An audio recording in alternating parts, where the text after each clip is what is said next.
ചോരമണം മാറാത്ത ആ കൊലക്കത്തിയേന്തിയത് ആരാണ്? ആ ചോദ്യത്തിന് നിയമം നൽകിയ ഉത്തരങ്ങൾ സത്യമോ അതോ മറ്റൊരു ചതിയോ? കൂടുതൽ ഇരുണ്ട ആരുടെയും ചോരയുറഞ്ഞു പോകുന്ന ഞെട്ടിക്കുന്ന സത്യങ്ങൾ തേടിയുള്ള യാത്ര. നോയിഡ കൊലപാതക പരമ്പരയുടെ രണ്ടാം ഭാഗം. ഭയത്തോടെ മാത്രം കാതോർക്കാൻ കഴിയുന്ന ഇരട്ടക്കൊല.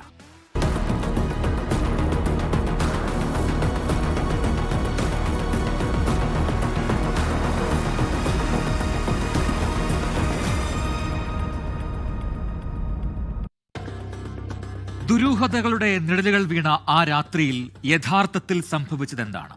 ആരുഷിയുടെ അവസാന ശ്വാസത്തിന് മറുപടി പറയാൻ കടപ്പെട്ടവർ ആരൊക്കെയാണ്? തെളിവുകളില്ലാത്തതിന്റെ പേരിൽ ഒരാളെപ്പോലും ശിക്ഷിക്കാൻ കഴിയാതെ പോയ ആരുഷി വധക്കേസിലെ അജ്ഞാത സത്യങ്ങളിലേക്ക് ഇറങ്ങിച്ചെല്ലുകയാണ്. ആരംഭിക്കാം കുറ്റവും ശിക്ഷയും.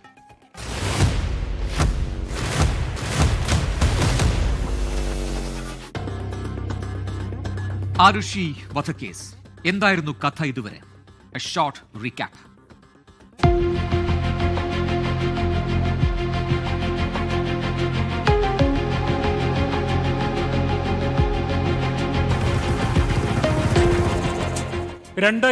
മെയ് 16 നോയിഡയിലെ ജൽവായു വിഹാർ അപ്പാർട്ട്മെന്റിലെ L32 എന്ന ഫ്ളാറ്റിൽ നടന്ന ആരുഷി തൽവാർ വധക്കേസ് ഇന്ത്യയെ നടുക്കിയ നിഗൂഢതകളുടെ തുടക്കമായിരുന്നു. രാവിലെ അപ്പാർട്ട്മെന്റിലേക്ക് എത്തിയ ഭാരതി എന്ന വീട്ടുജോലിക്കാരിയാണ് ആ ക്രൂരത ആദ്യം അറിഞ്ഞത്. തൽവാർ ദമ്പതികളുടെ ഏക മകളായ 13 വയസ്സുകാരി ആരുഷിയെ സ്വന്തം കിടപ്പുമുറിയിൽ കഴുത്തറുത്തു കൊല്ലപ്പെട്ട നിലയിൽ കണ്ടെത്തുകയായിരുന്നു. വെളുത്ത വിരിപ്പുകൊണ്ട് പൂർണ്ണമായും പുതപ്പിച്ച നിലയിലായിരുന്നു ആ പെൺകുട്ടിയുടെ ശരീരം. കഴുത്തിൽ സർജിക്കൽ ബ്ലേഡ് പോലുള്ള മൂർച്ചയേറിയ ആയുധം കൊണ്ട് ആഴത്തിലുള്ള മുറിവേറ്റിരുന്നു. ആദ്യഘട്ടത്തിൽ എല്ലാവരുടെയും സംശയം അവിടെ സ്ഥിരമായി താമസിച്ചിരുന്ന നേപ്പാൾ സ്വദേശിയായ ജോലിക്കാരൻ ഹേംരാജിലേക്കായിരുന്നു. ഹേംരാജിനെ കണ്ടെത്താൻ സഹായിക്കുന്നവർക്ക് രാജേഷ് തൽവാർ ഇനാം പോലും പ്രഖ്യാപിച്ചു.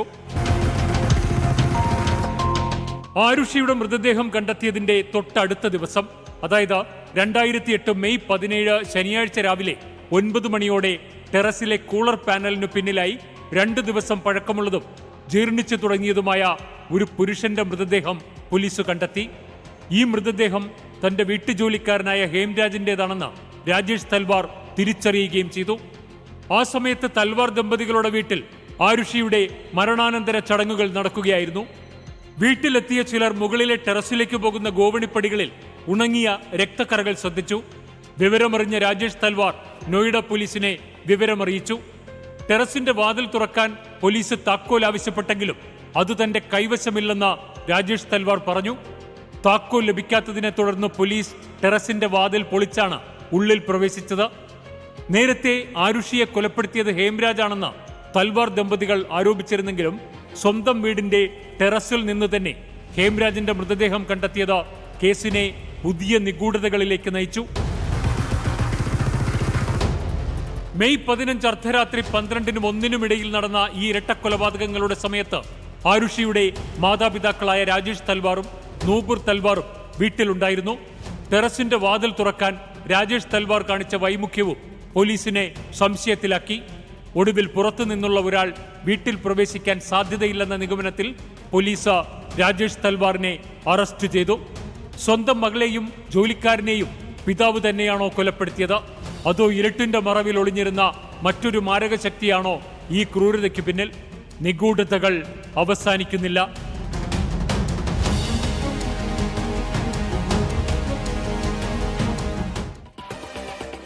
പോലീസ് കസ്റ്റഡിയിൽ താൻ നിരപരാധിയാണ് എന്ന നിലപാടിലായിരുന്നു രാജേഷ് തൽവാർ. അന്ന് രാത്രി താൻ വളരെ നേരത്തെ ഉറങ്ങി. മാത്രമല്ല, AC-യുടെ ശബ്ദം കാരണം തങ്ങളുടെ റൂം ലോക്ക് ചെയ്ത് കഴിഞ്ഞാൽ പുറത്തുനിന്ന് ഒന്നും കേൾക്കാൻ കഴിയില്ല. അങ്ങനെ തന്റെ നിരപരാധിത്വം തെളിയിക്കാനായി രാജേഷ് പല ന്യായങ്ങളും നിരത്തി.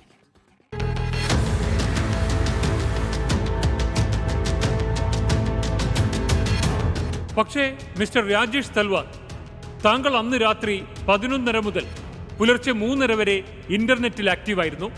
ഞങ്ങൾക്ക് അതിന്റെ തെളിവുകളുണ്ട്. അതെ, ഞാൻ ഉറങ്ങാൻ വൈകി. രാജേഷിന്റെ മറുപടി അതായിരുന്നു. ആ ചോദ്യം ചെയ്യലുകൾ ഒന്നും കേസിനെ മുന്നോട്ട് കൊണ്ടുപോയില്ല. ബലപ്പെടുത്താൻ പോലീസിനും പ്രതിരോധിക്കാൻ രാജേഷിനും കഴിഞ്ഞില്ല. പക്ഷെ രാജേഷിന്റെ അറസ്റ്റ് വിവരം മാധ്യമങ്ങളെ അറിയിക്കാൻ പോലീസ് വിളിച്ച വാർത്താ സമ്മേളനം കേസിന്റെ ഗതിയെ മാറ്റിമറിച്ചു. നോയിഡ IG ഗുരുദർശൻ സിംഗ് വാർത്താ സമ്മേളനത്തിൽ രാജേഷ് എങ്ങനെ പ്രതിയായി എന്ന അക്കമിട്ട് നിരത്താൻ തുടങ്ങി.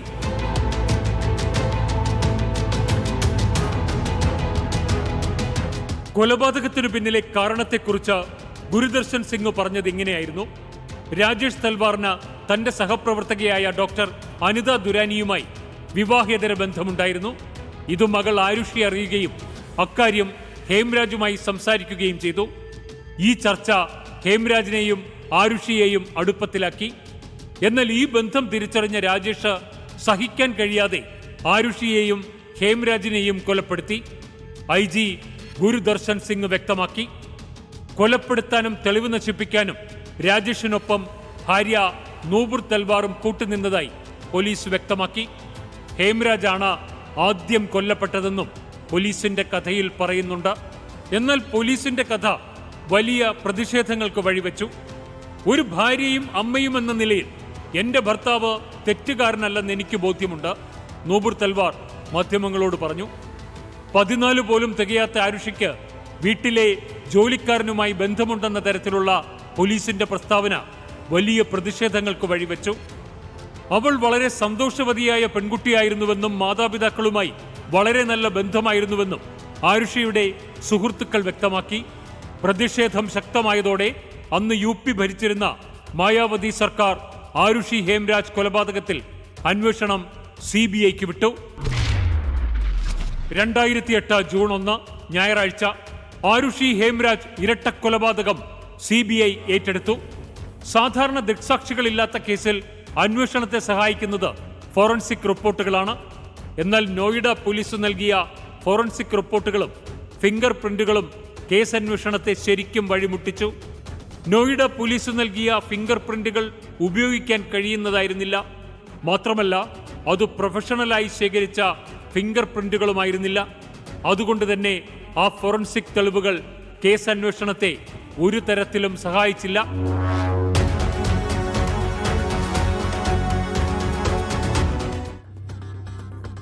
വാതിലടച്ച് AC ഓൺ ചെയ്തിരുന്നതിനാൽ മകളുടെ മുറിവിൽ സംഭവിച്ച കാര്യങ്ങൾ അറിഞ്ഞില്ല എന്ന തൽവാർ ദമ്പതികളുടെ വാദം സത്യമാണോ എന്നറിയാൻ CBI മോക്ക് ഡ്രിൽ നടത്തി. അത് സത്യമാണെന്ന് ആ പരീക്ഷണത്തിൽ തെളിയുകയും ചെയ്തു. പക്ഷേ CBI കാത്തിരുന്ന ഒരു ലീഡ്, എ ക്രൂഷ്യൽ ലീഡ് അവർക്ക് കിട്ടിയത് അപ്പോഴാണ്.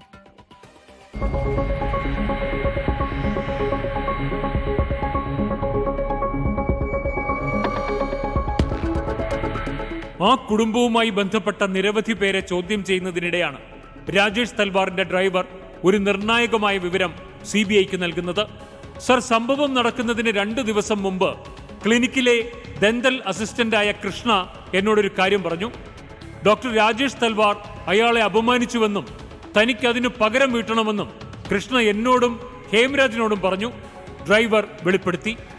കൃഷ്ണയെ പോലീസ് കസ്റ്റഡിയിലെടുത്തു. തുടർന്ന് ഇയാളെ നാർക്കോ അനാലിസിസിനും ബ്രെയിൻ മാപ്പിങ്ങിനും വിധേയമാക്കി. ഈ ടെസ്റ്റിനിടെയാണ് ഇരട്ടക്കൊലപാതകങ്ങൾ നടത്താൻ ഉപയോഗിച്ചത് കുക്രി എന്ന ആയുധമാണെന്ന് കൃഷ്ണ വ്യക്തമാക്കിയത്.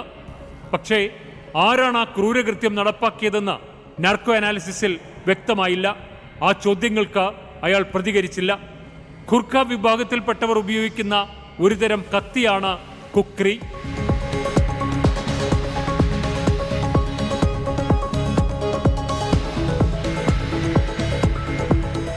നാർക്കോ അനാലിസിസിനിടെ കിട്ടിയ മറ്റൊരു സൂചനയെ തുടർന്ന് ഒരാളെ കൂടി CBI കസ്റ്റഡിയിലെടുത്തു. തൽവാറിന്റെ അയൽവാസിയുടെ വീട്ടുജോലിക്കാരനായ രാജ്കുമാർ. അയാളെയും CBI നാർക്കോ അനാലിസിസിന് വിധേയമാക്കി. തുടർന്ന് കൃഷ്ണയുടെയും രാജ്കുമാറിന്റെയും വീട്ടിൽ CBI പരിശോധനയും നടത്തി. ഈ പരിശോധനയിൽ കൃഷ്ണയുടെ വീട്ടിൽ നിന്ന് രക്തം പുരണ്ട ഒരു തലയണ കവറും കുക്രിയും CBI കണ്ടെത്തുകയും ചെയ്തു.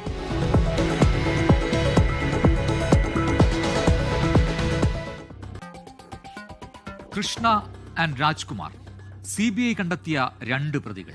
കൃഷ്ണ നാർക്കോ അനാലിസിസിൽ കുറ്റം സമ്മതിച്ചുവെന്നും കുറ്റകൃത്യത്തെക്കുറിച്ചുള്ള കൂടുതൽ വിവരങ്ങൾ കൈമാറിയെന്നും CBI വാദമുയർത്തി. അതിനുവേണ്ടി CBI ഒരു വാർത്താ സമ്മേളനം തന്നെ നടത്തി.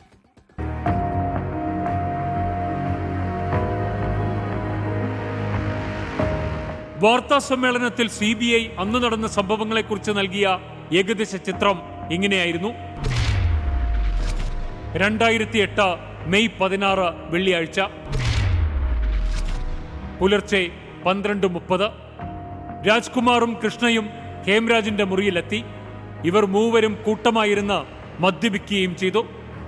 അതിന് തെളിവാണ് ഹേംരാജിന്റെ മുറിയിൽ നിന്ന് കണ്ടെത്തിയ മദ്യക്കുപ്പികളെന്ന് CBI വ്യക്തമാക്കി. റൂമിൽ മദ്യപിച്ചുകൊണ്ടിരുന്ന മൂവരും ആരുഷിയെക്കുറിച്ച് ചർച്ച ചെയ്തു. തുടർന്നവർ ആരുഷിയുടെ മുറിയിൽ പ്രവേശിച്ച ആരുഷിയെ ലൈംഗികമായി ഉപദ്രവിക്കാൻ ശ്രമിച്ചു.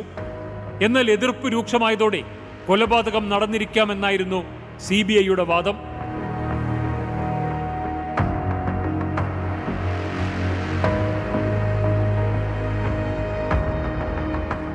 എന്നാൽ കുറ്റകൃത്യം നടന്ന ദിവസം രാത്രി 9 മണിക്ക് കൃഷ്ണ വീട്ടിലെത്തുകയും 10 മണിക്ക് ഉറങ്ങുകയും ചെയ്തുവെന്നായിരുന്നു കൃഷ്ണയുടെ സഹോദരി നൽകിയ മൊഴി. മാത്രമല്ല, കൃഷ്ണയുടെ വീട്ടിൽ നിന്ന് കണ്ടെത്തിയ കുക്രി എന്ന നേപ്പാളി കത്തിയിൽ മനുഷ്യരക്തത്തിന്റെ തെളിവ് കണ്ടെത്താൻ CBIക്കായില്ല. മാത്രമല്ല, കൃഷ്ണയും രാജ്കുമാറും കുറ്റകൃത്യം നടക്കുമ്പോൾ സംഭവസ്ഥലത്തുണ്ടായിരുന്നുവെന്ന് തെളിയിക്കാൻ സാധിക്കുന്ന ഒരു ഫോറൻസിക് തെളിവുകളും ലഭ്യമായില്ല. ഇതോടെ 90 ദിവസമെന്ന പരമാവധി കാലാവധിക്ക് ശേഷം കുറ്റാരോപിതരായ കൃഷ്ണയും രാജ്കുമാറും ജയിൽ മോചിതരായി. ഇരുവർക്കുമെതിരെ ഒരു വകുപ്പും CBI ചുമത്തിയതുമില്ല.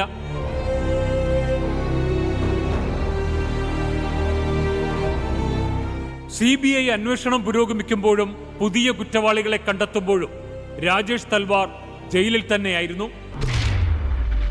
2008 ജൂലൈ 12 ശനിയാഴ്ച രാജേഷ് തൽവാർ കോടതിയെ സമീപിച്ചു. ഗാസിയാബാദ് കോടതി രാജേഷ് തൽവാറിനെ ജയിൽ മോചിതനാക്കി. അതിനോടകം 2 തവണ രാജേഷ് തൽവാറിനെ പോളിഗ്രാഫ് പരിശോധനയ്ക്ക് വിധേയമാക്കിയിരുന്നു.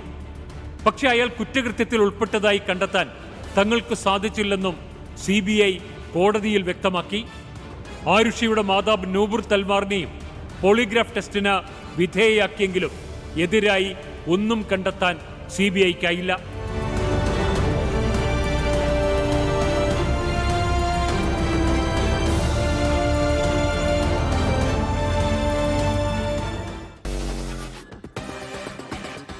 ആദ്യം പോലീസ് അവർ ഒരാളെ ചൂണ്ടിക്കാണിച്ചു. പിന്നെ CBI വന്നു. പുതിയ പ്രതികൾ, പുതിയ കഥ. പക്ഷേ അതൊന്നും കോടതിയിൽ തെളിവുകളായില്ല. CBIക്ക് വിമർശനമേറിയതോടെ ടീം പുനഃസംഘടിപ്പിച്ചു.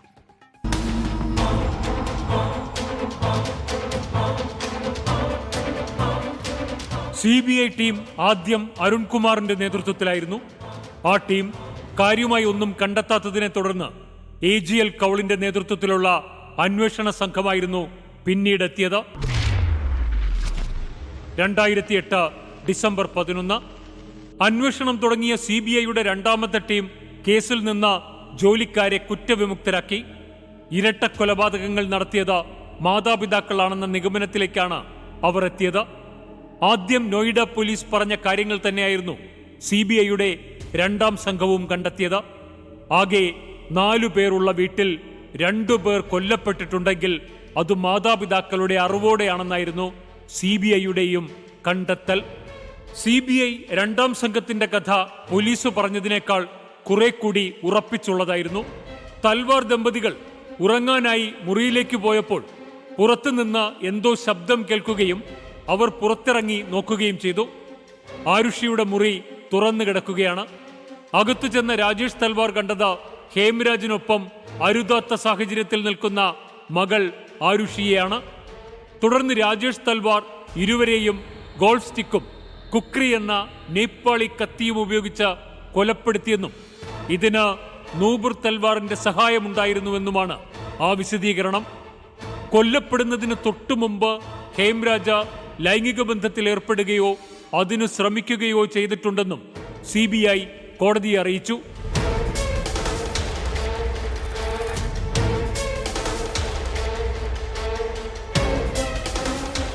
ഇന്റർനെറ്റ് റൗട്ടർ ഓണാക്കാനും ഓഫാക്കാനുമായി തൽവാർ ദമ്പതികളിൽ ഒരാൾ ആരുഷിയുടെ മുറിയിലെത്തിയിട്ടുണ്ട്.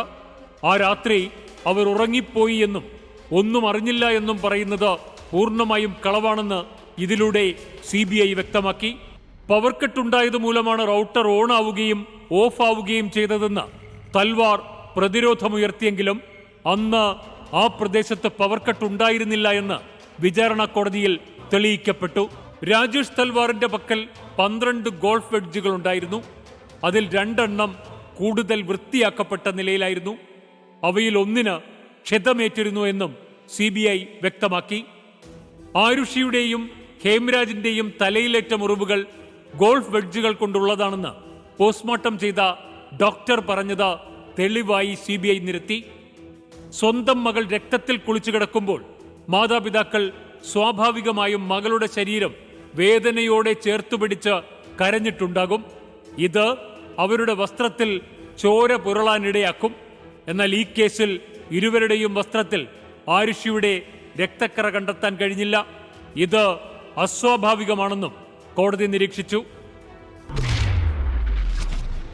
2013 നവംബർ ആരുഷി ഹേംരാജ് വധക്കേസിൽ ആരുഷിയുടെ മാതാപിതാക്കളായ രാജേഷിനെയും നൂപുറിനെയും ഗാസിയാബാദിലെ CBI പ്രത്യേക കോടതി ജീവപര്യന്തം തടവ് ശിക്ഷയ്ക്ക് വിധിച്ചു. ഇന്ത്യൻ എവിഡൻസ് ആക്ടിലെ ലാസ്റ്റ് സീൻ തിയറി ഈ കേസിൽ ബാധകമായി. പ്രതികളും കൊല്ലപ്പെട്ടവരും അവസാനമായി ഒരുമിച്ച് കണ്ട സമയവും മരണം നടന്ന സമയവും തമ്മിൽ വളരെ കുറഞ്ഞ ഇടവേള മാത്രമേ ഉണ്ടായിരുന്നുള്ളൂ. അതുകൊണ്ട് തന്നെ ലാസ്റ്റ് സീൻ തിയറി ഈ കേസിൽ ബാധകമാക്കിയാണ് ഇരുവർക്കും ജീവപര്യന്തം ശിക്ഷ വിധിച്ചത്. ഉത്തർപ്രദേശിലെ ഖാസിയാബാദിലുള്ള ദാസ്ന ജയിലിലേക്ക് രാജേഷിനെയും നൂപുറിനെയും മാറ്റി. ഡോക്ടർ രാജേഷ് തൽവാർ, വയസ്സ് 44, ഡെന്റിസ്റ്റ്.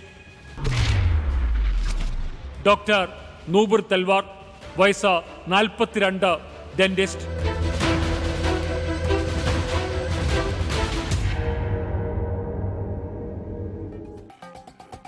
ആ ഡോക്ടർ ദമ്പതികൾ ഹൈക്കോടതിയെ സമീപിച്ചു.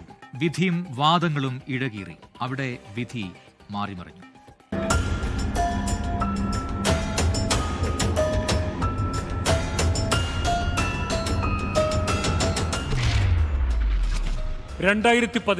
ഒക്ടോബർ ആരുഷിയുടെ മാതാപിതാക്കൾ കുറ്റക്കാരല്ലെന്ന് അലഹബാദ് ഹൈക്കോടതി പറഞ്ഞു. കോടതി ഇരുവരെയും വെറുതെ വിട്ടു. സംശയത്തിന്റെ അടിസ്ഥാനത്തിൽ മാത്രം പ്രതികളെ ശിക്ഷിക്കാനാവില്ലെന്നാണ് ഡിവിഷൻ ബെഞ്ച് വ്യക്തമാക്കിയത്. പ്രതികൾ കുറ്റം ചെയ്തെന്ന് തെളിയിക്കാൻ CBIക്ക് കഴിഞ്ഞില്ലെന്ന് കോടതി വ്യക്തമാക്കി. 10 വർഷം നീണ്ട അന്വേഷണത്തിലും ആരുഷി ഹേംരാജ് കൊലപാതകത്തിലെ പ്രതികളെ കണ്ടെത്താൻ ഇതുവരെയും ഇന്ത്യയിലെ അന്വേഷണ ഏജൻസികൾക്ക് കഴിഞ്ഞിട്ടില്ല.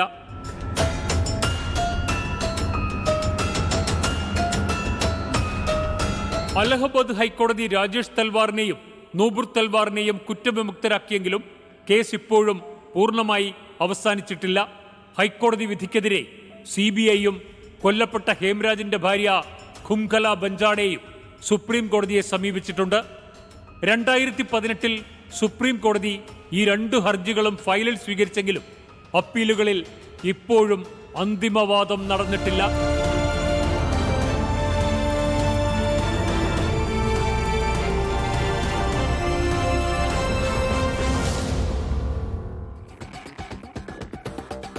ആരുഷി തൽവാർ എന്ന 14കാരുടെ ചോര തളം കെട്ടി നിൽക്കുന്ന ചിത്രം ഇന്നും അഴിയാത്തൊരു കടങ്കഥയായി ഇന്ത്യയുടെ മനസാക്ഷിയെ വേട്ടയാടുന്നുണ്ട്. ചുവരുകളിൽ പറ്റിപ്പിടിച്ച ചോരത്തുള്ളികളും വിറങ്ങലിച്ചു പോയ തെളിവുകളും അധികാരത്തിന്റെ അനാസ്ഥയിൽ വെന്തുതീർന്ന സത്യങ്ങളും. ആരും കൊല്ലാനില്ലാതെ മാഞ്ഞുപോയ ഒരു പെൺകുട്ടിയുടെ നീറുന്ന നീതിയുടെ കഥ. ഉത്തരമില്ലാത്ത മറ്റൊരു കഥ. ലോകത്തെവിടെയായാലും ഏത് സമയത്തും 24 വാർത്തകളും ഓഗ്മെന്റഡ് റിയാലിറ്റി പാക്കേജുകളും എക്സ്പ്ലെയിനറുകളും വിശദമായി കാണാൻ ഞങ്ങളുടെ യൂട്യൂബ് ചാനൽ നിങ്ങൾക്ക് സബ്സ്ക്രൈബ് ചെയ്യാം.